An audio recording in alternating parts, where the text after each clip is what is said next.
Assalamualaikum warahmatullahi wabarakatuh. Hai teman-teman semuanya, apa kabarnya nih? Semoga teman-teman dalam kondisi sehat selalu ya, dan selalu dalam lindungan Allah. Amin amin ya robbal alamin. Ya teman-teman, seperti di judulnya, hari ini aku mau membuat budget plan untuk bulan Oktober. Nah, karena ini memang udah awal bulan dan sebenarnya video ini tuh jadi mundur ya, karena aku upload video di hari Sabtu kemarin tuh kan mundur, jadi ini jadi mundur. Nggak apa-apa ya teman-teman, aku baru upload budget plan dulu untuk bulan Oktober. Seperti biasa untuk video case stuffingnya aku akan upload di video selanjutnya. Nah, gimana nih kalau teman-teman di sini udah pada bikin budget plan atau memang udah bikin budgeting nih untuk di bulan Oktober? Teman-teman boleh ya sharing-sharing sama aku di kolom komentar. Ya, jadi ini aku memang bikin budget plannya dulu. Kenapa nggak langsung case stuffing? Karena takutnya nggak cukup videonya, karena takut kepanjangan ya teman-teman. Karena jujur kalau bikin video yang nulis-nulis kayak gini, kalau aku jadiin satu semuanya itu jadi kayak kebanyakan gitu loh teman-teman. Aku takutnya teman-teman bosen. Oh ya teman-teman juga kalau mau kasih kritik dan sarannya sama aku juga, teman-teman boleh tulis-tulis di kolom komentar. Aku terbuka kalau teman-teman mau ngasih masukan buat aku. Oke teman-teman, ini aku akan menuliskan untuk post yang pertama adalah post giving. Nah, di post giving itu ada sedekah dan zakat seperti biasa. Untuk nominalnya nggak akan aku tulis ya.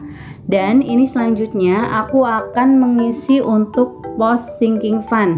Nah, di post sinking fund ini beda ya teman-teman dengan post saving, karena kalau untuk post sinking fund ini lebih ke tabungan dalam jangka waktu terdekat, yaitu jangka waktu 1 tahun ke depan gitu ya teman-teman. Jadi yang udah aku rencanakan tabungan ini bakal aku keluarin. Nah, yang pertama itu untuk sinking fund ada kurban. Untuk kurban, alhamdulillah di bulan ini kita bisa menyisihkan uang sebesar Rp100.000. Lalu selanjutnya untuk uang THR atau uang lebaran tahun 2023 itu kita menyisihkan Rp115.000. Dan selanjutnya ada untuk pajak kendaraan dan servis kendaraan. Pajak kendaraan dan servis kendaraan itu seperti biasa masing-masing adalah Rp250.000 ya teman-teman. Nah, menurut aku untuk posting event ini penting banget ya teman-teman. Daripada nanti di saat 1 tahun sekali, walaupun 1 tahun sekali nih ngeluarin uangnya, nanti waktu ngeluarin uang kita nggak punya duit. Makanya kenapa aku harus nabung setiap bulannya. Nah, kalau teman-teman di sini gimana nih untuk sinking fund? Apakah teman-teman juga punya pos-posnya kayak aku kayak gini atau enggak? Teman-teman boleh ya sharing-sharing sama aku di kolom komentar. Oke teman-teman, selanjutnya setelah post giving dan post sinking fund, aku punya post saving. Nah, di post saving ini lebih ke tabungan jangka panjang atau memang tabungan yang memang aku belum tahu nih kapan aku ngeluarinnya gitu. Yang pertama ada tabungan pendidikan. Tabungan pendidikan itu ada Rp830.000. Nah, kalau tabungan pendidikan ini sebenarnya ini aku bagi dua ya ketika aku saving gitu. Yang pertama adalah aku akan bayarkan ke SPP anak aku saat ini. Yang selanjutnya adalah tabungan yang memang untuk tabungan pendidikan anak aku ke depannya gitu. Nah, selanjutnya ada tabungan keluarga itu sebesar Rp250.000 dan ada dana darurat atau tabungan untuk dana darurat itu sebesar Rp150.000. Nah, aku berulang kali kalau dana darurat itu penting banget ya teman-teman. Berulang kali aku ngomong kalau dana darurat itu penting banget. Jadi walaupun kita bisa menyisihkannya sedikit-sedikit nggak apa-apa, yang penting disisihkan karena kita nggak tahu kondisi darurat itu bisa datang kapan aja. Ya, selanjutnya ini aku akan meluncur ke pos yang memiliki porsi terbesar di budgeting aku, yaitu pos living. Nah, kalau teman-teman gimana nih? Apakah pos living itu juga memakan porsi terbesar di dalam budgeting teman-teman? Atau memang alhamdulillah nih untuk pos living teman-teman udah posisinya udah di 40% 30%? Teman-teman boleh ya sharing-sharing sama aku di kolom komentar. Oh ya, di sini aku mau nanya nih, teman-teman di sini udah pada follow Instagram aku belum nih? Kalau teman-teman belum follow Instagram aku, yuk kita follow di Kiki Trisnawati _ karena di sana aku juga sering ngebahas tentang budgeting, tentang menabung dan lain-lain yang berhubungan dengan keuangan keluarga. Karena kalau di YouTube itu kan aku uploadnya seminggu 2 kali ya teman-teman. Nah, kalau di Instagram itu aku setiap hari, insya Allah aku setiap hari upload. Jadi teman-teman mungkin di sana bisa menemukan sedikit tips-tips tips-tips sederhana dari aku, atau kita di sana juga bisa silaturahim. Makasih sebelumnya. Oke, ini aku akan langsung masuk ke post living. Nah, di post living itu pengeluaran pertama itu ada kontrakan, karena di sini kami masih ngontrak posisinya. Jadi di sini kita anggarkan untuk kontrakan sebesar 2 juta rupiah. Selanjutnya untuk listrik kita anggarkan sebesar 400.000 rupiah, dan selanjutnya kita menganggarkan air PDAM ya teman-teman, itu kita menganggarkan sebesar 75.000 rupiah.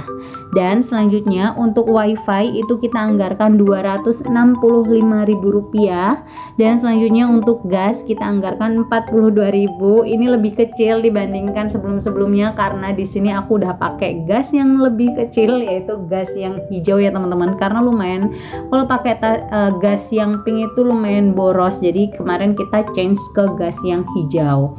Dan selanjutnya kita ada anggaran uang lingkungan itu sebesar 110.000 rupiah, untuk galon sebesar 120.000 rupiah, untuk belanja mingguan itu juga 750.000 rupiah. Nah, kenapa 750.000 rupiah coba teman-teman? Ya karena jumlah hari Sabtu atau Minggu di bulan Oktober ini ada 5 ya teman-teman, jadinya ini juga pengalingnya dikali 5. Selanjutnya untuk belanja bulanan itu 250.000 rupiah. Aku udah naikkan ya teman-teman dari yang sebelumnya. Terus juga uang pegangan suami itu 200.000 rupiah. Untuk bensin motor tetap di 60.000 rupiah. Untuk bensin mobil di 200.000 rupiah.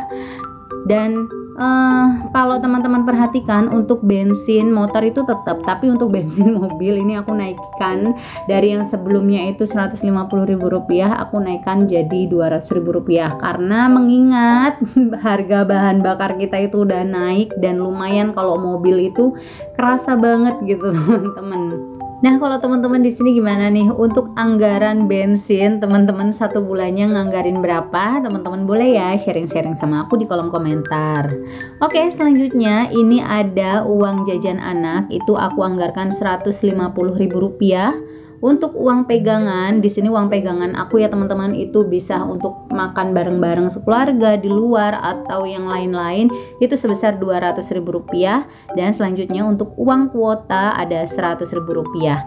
Jadi total kebutuhan living kami untuk bulan Oktober rencananya adalah 4.950.000 rupiah. Doain kami ya teman-teman, semoga apa yang kita rencanakan ini untuk bulan Oktober nantinya cukup bahkan aku berharap sisa ya teman-teman. Karena seperti biasa kalau ada sisa itu akan aku masukkan ke tabungan atau tantangan menabung aku gitu. Nah, oke teman-teman, untuk video budgeting aku, mohon maaf lebih tepatnya untuk video budget plan aku untuk di bulan Oktober ini udah selesai.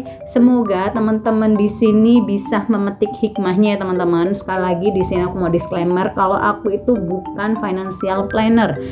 Jadi aku tuh cuma ibu rumah tangga yang memang menerapkan budgeting untuk keuangan rumah tangga kami ya teman-teman, karena jujur untuk budgeting itu, dari budgeting itu membantu banget keuangan kami, terutama di keluarga kami yang memang saat ini tuh yang menghasilkan atau penghasilan utama itu berasal dari suami aku aja. Kalau sebelumnya itu kan aku juga bekerja, jadinya ada 2 sumber gitu ya teman-teman. Nah, kalau sekarang itu hanya ada 1 sumber, jadinya aku harus pinter-pinter nih ngatur keuangan rumah tangga. Nah, kalau teman-teman di sini gimana nih? Udah mulai budgeting atau belum? Teman-teman boleh sharing-sharing sama aku di kolom komentar. Oke teman-teman, untuk video aku hari ini aku cukupkan sampai di sini.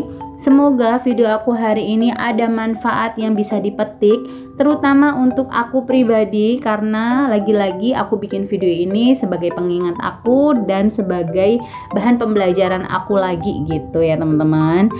Oke, di sini aku pamit undur diri. Sampai jumpa di video aku selanjutnya. Wassalamualaikum warahmatullahi wabarakatuh. Bye teman-teman semuanya.